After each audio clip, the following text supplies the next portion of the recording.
They mocked her ripped uniform. The woman arrived at Kestrel Air Base on a slate-gray transport, a ghost stepping out of the mist and into the biting wind of the Argus Range. She carried a single, worn duffel bag. Her maintenance coveralls were faded to the color of a tired sky. A neat, hand-stitched repair ran along the left sleeve, a tiny scar of thread on weathered fabric. A pair of young airmen, fresh-faced and arrogant, watched her pass. One nudged the other, a smirk playing on his lips. He nodded toward the stitched rip. "Supply must be hitting rock bottom," he muttered, just loud enough to carry on the wind. The woman gave no sign she heard. She walked with a steady, unhurried gait, her eyes fixed on the distant, jagged peaks that clawed at the clouds. A single mistake here could cost everyone their lives. A reveal was coming. They just didn't know what they were looking at. Her file said her name was Lena. Just Lena. Colonel Madsen did not like surprises. He ran Kestrel Air Base with the precision of a Swiss watch, a fortress of advanced aviation carved into the frozen spine of the continent. His pilots were the best, his machines the sharpest. He reviewed the new arrivals file with a frown.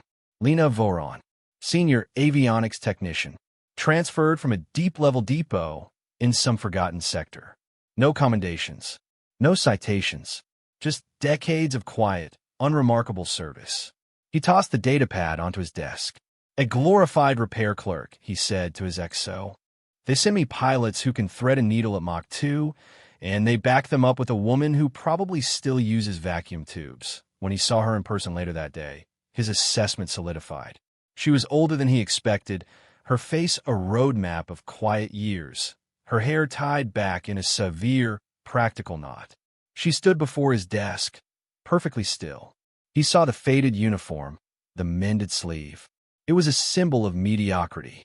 "Technician," he began, the word feeling heavy and dismissive on his tongue. "We have standards here. Our birds are not museum pieces. They're the bleeding edge.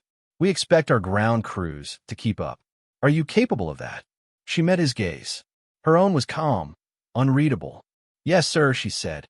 Her voice was low even, not defiant, not subservient. Just a statement of fact. He waved a hand, a gesture of curt dismissal. "Find your post. Don't fall behind." She simply nodded and left, leaving him with the lingering and vaguely irritating sense that he had been the one evaluated, not the other way around. Lena found her post in Hangar 7. It was the coldest, most remote hangar on the line, home to a single, temperamental aircraft, the F-15 EW Whisper Eagle. It was an experimental variant, packed with so much advanced electronic warfare equipment that it had a reputation for being haunted. Its systems had ghosts, glitches that would appear and vanish without reason. The younger technicians treated it with a mixture of fear and contempt. They gathered around a diagnostic console, arguing over a recurring power fluctuation in the main EW suite. "It's the emitter coil again," one insisted. "I'm telling you, it's a software bug," another countered. Lena didn't join the debate. She walked the length of the aircraft, her gloved hand trailing lightly along the cold skin of the fuselage. She wasn't looking at the machine. She was listening to it.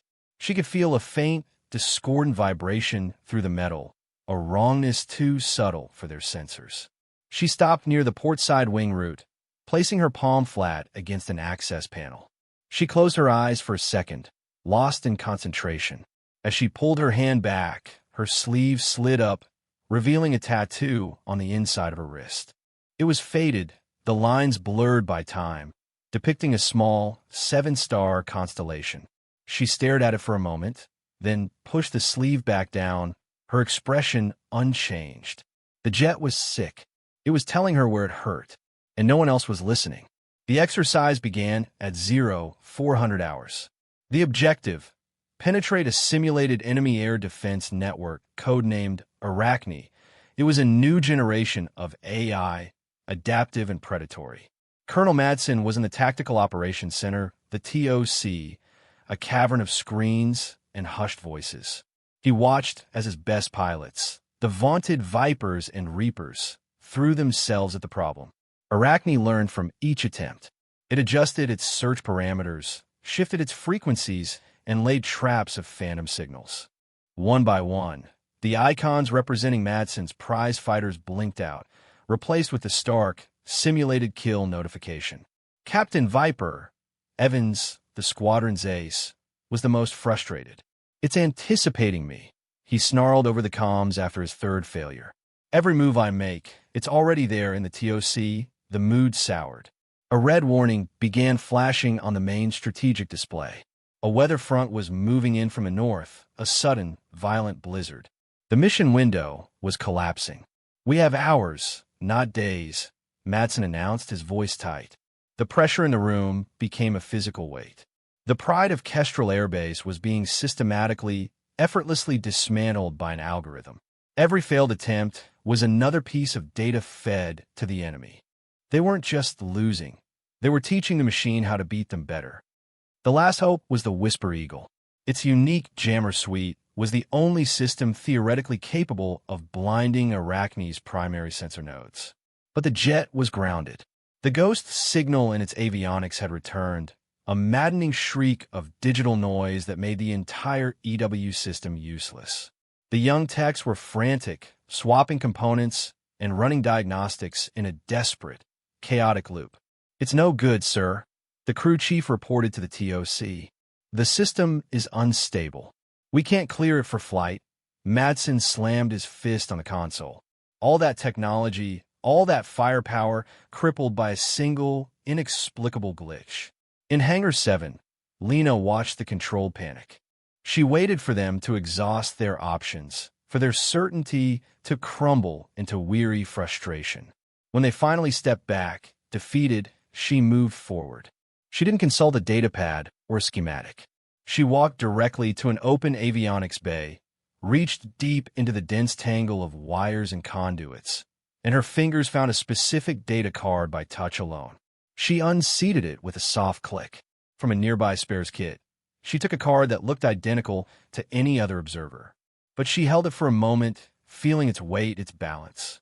She slid the new card into the slot, the click of its seating home echoing in the quiet hangar. She toggled a single breaker, and the entire jet cycled through a soft reboot. On the diagnostic screen, the ghost signal was gone. The system status board lit up with a column of solid green. She took a clean rag, methodically wiped the grease from her fingers, and walked away as the stunned technicians stared at the screen, unable to comprehend what had just happened. The crew chief's voice over the comms was laced with disbelief. "Colonel, the Whisper Eagle is green. I don't know how, but it's operational." A ripple of stunned silence went through the TOC. "Who fixed it?" Madsen demanded. "The new tech, sir," the chief replied. The old woman, Madsen, looked at the tactical clock. There was no time to question it. "Viper, your bird is ready. Get in the air, now." Captain Evans sprinted to the hangar, his skepticism warring with his desperation. Lena was the last person to check him in the cockpit. As she leaned in to sign off on the final checks, she didn't look at him. She looked at his displays. "The manual says to run the jammer at a 90% power curve on approach," she said, her voice quiet but clear. "It's wrong. Hold it at 72% until you're inside the kill box, then spike it. The system has a resonance lag the AI will misinterpret as a hardware failure." Evans stared at her. This contradicted months of training. "Trust the machine, not the book," she added, her gaze unblinking. She stepped back and gave the signal for canopy down. Annoyed, but with no other options, Viper took off. He followed the old woman's instructions.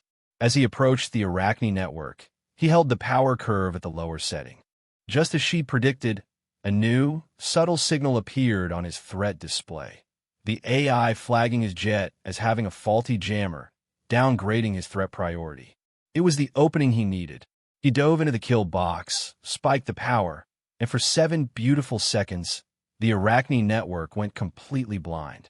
He penetrated deeper than anyone before him, the first pilot to ever fool the AI. He was eventually killed, but the dynamic had changed. He landed with a newfound, unnerving respect. That woman didn't just fix the plane. She knew its secrets. The blizzard was now a certainty, a wall of white descending from the mountains. The exercise was a failure, and the brief success of the Whisper Eagle only highlighted how outmatched they were.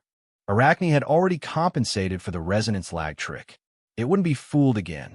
Colonel Madsen paced the TOC, his career flashing before his eyes. He had failed.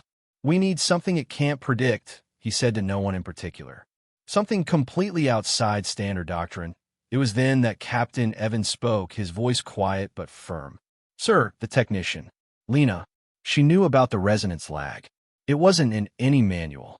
"She knows that plane." There was a new humility in the ace pilot's tone. Desperation made men flexible. "Get her," Madsen ordered. A moment later, Lena stood in the center of the TOC, the silent, unassuming eye of a storm of anxiety. She looked no different in her faded coveralls, surrounded by uniformed officers and glowing screens. "Technician," Madsen said, swallowing his pride. "Look at this. Tell me what you see." He gestured to the main tactical display, a web of red lines and threat vectors. Lena was silent for a full 30 seconds, her eyes scanning the flow of data, absorbing information at a rate that seemed impossible. The entire room held its breath, waiting. She finally raised a hand and pointed, not to the obvious threat rings, but to a tiny, almost imperceptible flutter in the data stream at the edge of the screen, something the system's own filters had dismissed as background noise. "There," she said. Her voice cut through the sterile hum of the room. "You're all wrong. Arachne isn't a defensive network. It's a distributed hunter-killer consciousness. You're trying to sneak past a spider by cutting one thread of its web. It just regrows it." She turned to face the colonel. "You don't sneak past it. You make it believe you were never there at all. You have to become a ghost." She then outlined a flight profile that was pure insanity. It involved flying directly into a sensor blind spot created by a terrain shadow, shutting down the engine to mask thermal output, and gliding through the heart of the network using only gravitational energy and microbursts from the maneuvering thrusters. It was a maneuver that required impossible skill and a suicidal level of trust in the machine. Madsen was about to laugh her out of the room when a voice spoke from the shadows at the back of the TOC. "The Noctis maneuver." Everyone turned. A 2-star general, who had been observing the exercise for the Pentagon, stepped into the light. He was an older man with sharp, intelligent eyes. He wasn't looking at the screen. He was looking at Lena's wrist, at the faded tattoo she unconsciously rubbed with her thumb. "The 7 stars. The Noctis constellation," the general said, his voice filled with a reverence that stunned the room into silence. He looked at Madsen, his expression grim. "Colonel, you are a fool. Do you know who this is?" He didn't wait for an answer. Her call sign was Nyx. She didn't just fly against systems like Arachne. She was the original test pilot for the program that created them. She was the ghost in the machine. The name landed in the TOC with the force of a physical blow. Nyx, a name whispered only in the deepest, most classified circles of aviation. A legend. A pilot who had flown black projects so secret they were officially denied to exist. She was the standard against which all other stealth pilots were measured, before she had vanished without a trace years ago. Captain Evans looked from the general to the quiet woman in the worn-out coveralls. The ripped sleeve, the faded fabric, wasn't neglect. It was camouflage, a deliberate shedding of a past so extraordinary it had to be buried under layers of mediocrity. Colonel Madsen stood frozen, the architecture of his world collapsing around him. He had dismissed a living legend as a maintenance clerk. "We need a pilot for this," the general said softly. "Someone who can fly that profile." Evans looked at the impossible flight plan on the screen, then at Lena. He shook his head slowly. "I can't fly that," he said, not with shame, but with the clear-eyed assessment of a professional recognizing his own limits. "No one here can." He turned his gaze to Lena. "But she can." All eyes fell on her. Madsen finally found his voice. "Can you?" he asked, the word small and humbled. "Lena." Nyx didn't answer. She simply looked at the tactical clock ticking down, then toward the distant hangar. She gave a single, sharp nod. That was all the answer they needed. She turned and walked toward the exit. As she moved through the crowded room, a path cleared for her. Officers, airmen, Even Viper stepped back, their bodies unconsciously making way, their faces a mixture of shock and profound respect. The transformation was absolute. Lena walked out of the TOC as a technician and walked onto the flight line as a wraith. The ripped maintenance uniform was gone. In its place, she wore a single-piece, matte black flight suit. It bore no rank, no name tag, no squadron patch. The only insignia was a small, circular emblem on her left shoulder, a 7-star constellation stitched in muted silver thread. Noctis. The ground crew that had once snickered at her now moved with a hushed, reverent speed, their actions precise and devoted. They saw her not as the old woman, but as the living embodiment of the ghost they served. She climbed the ladder to the Whisper Eagle's cockpit with an economy of motion that spoke of 1,000 previous ascents. The canopy lowered, a sheet of smoke glass sealing her away, making her one with the machine. Inside the TOC, they watched her icon flash to life on the main display. On the tarmac, the F-15EW's engines spooled not with their usual angry roar, but with a clean, rising whine of pure power. The jet taxied onto the runway, a black predator against the swirling snow of the approaching blizzard. She didn't use the afterburners. The Whisper Eagle lifted off the runway in a terrifyingly steep, silent climb, punching through the low cloud layer and vanishing into the storm. On the tactical screen, her icon tracked toward the Arachne network. It flickered once, twice, as she began her impossible maneuver. Then, it simply disappeared. Not a kill notification, not a signal loss. It was just gone, vanished. A perfect ghost.